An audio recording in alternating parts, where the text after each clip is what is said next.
What's up, YouTube? It's me again, and I'm back with you with another banger, baby. And we're gonna give you the movie review for Undertone. And yes, this movie was exceptional. But let's get into the plot, and then I'm gonna tell you about my likes and dislikes of this movie. So this movie basically is very simple. It's a woman named Evie. She takes care of her mother in a vegetable state, and she does podcasting with her co-host Justin, and they're into like supernatural listenings and stuff like that. And it's actually like a call-in show as well.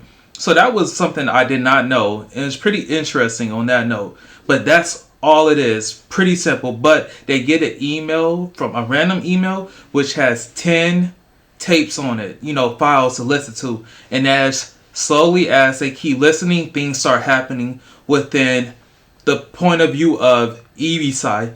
You don't really get to Justin's side of things happening and stuff like that. But towards the end, yes, you do. But let's get to it, right? So that's the whole plot of the movie. That is it. It's very simple. And let's get to the things I liked about the movie. So in the movie, you're going to have different camera angles throughout the movie where it's showing you, it's playing with your mind, right? This is a movie based off of like listening. So if you're a visual person, this might not be a movie for you because it's really playing with your senses of your ears. And that's how they get you. You know, when you're out in the woods and you hearing things and you like, did I hear something? Is somebody out there? Then your eyes start playing tricks with you, having you think, is there something out there? I see something, but it's really not. This is what this movie is very good at doing, and how they do the camera. They flip it going from this way, then they turn it back, and it's like they make you think you see things in the shadows and in the dark, and it's not.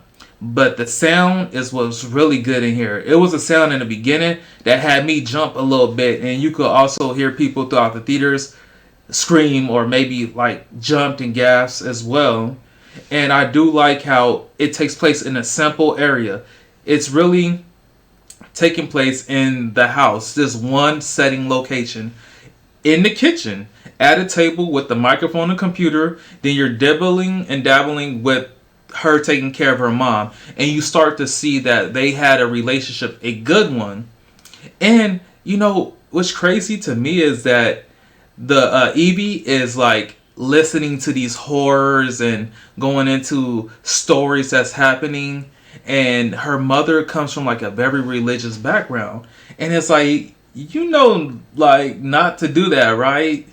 And that's crazy that somebody, like, you got crosses all over the house, you got the Virgin Mary, you got Jesus in the house, but you're trying to listen to like demonic and entities and supernatural stuff. Nah, my granny and them, they would not let that fly. We don't dibble and dabble into things like that. We don't do it. Not in our house.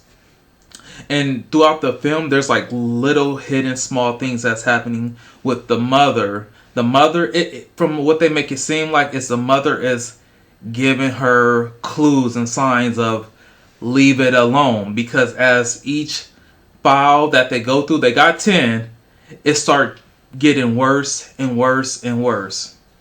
And throughout the movie, things start to happen more. It start getting stronger, the entity. And some of it is in the trailer as well. The visuals aren't there. That will probably be my dislike of the movie, the visuals, because you could hear it. There was people who woke up in the movie. Yes, it's as if you're driving, you put a podcast on, and you just leave it there, and you just drive it, and you're just listening. That's like the feel and vibe they gave you of the movie. Some people was actually like tired and went to sleep. Not that the movie was boring. It's just that it's like as you're listening to a podcast, which she is actually doing in the movie with her co-host, and you never get to see Justin. I think that was cool though. I think that was cool. But the mom, she, even though she's in a vegetable state, she has little things here and there where it's like she's communicating. But this entity, maybe it's the entity that's communicating, and it's getting stronger. And I don't want to tell you too much about what the entity is and things like that, but I do want to tell you it's all about messaging, hearing songs backwards, lullabies, and you get to really question, like, was this real history? They actually put some history as well into the movie. You know, what the lullaby, London Bridge, and then they go back and play things backwards, and they start to pick up hidden messages and writing these things down, and then they start playing tricks on them. Like, is this what it's really saying? Or Justin, like, did you hear it? She's like, no, I didn't hear it.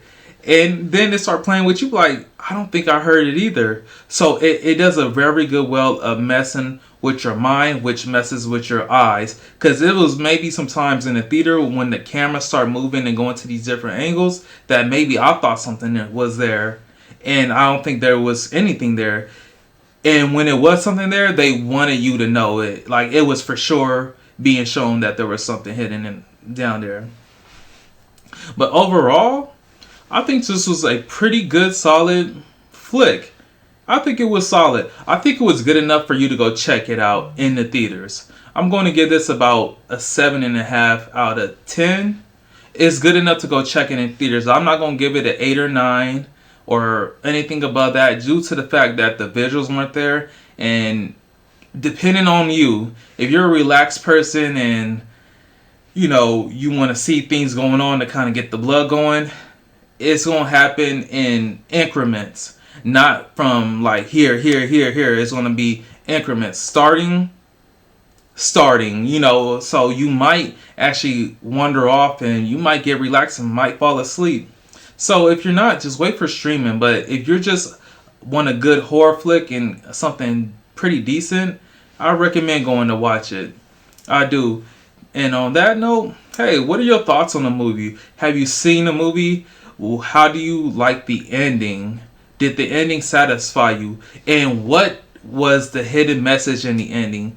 Did it really happen? On another note, thank y'all for sticking around. Don't forget to like, comment, and subscribe, and I'll get back to you in the next one. Peace.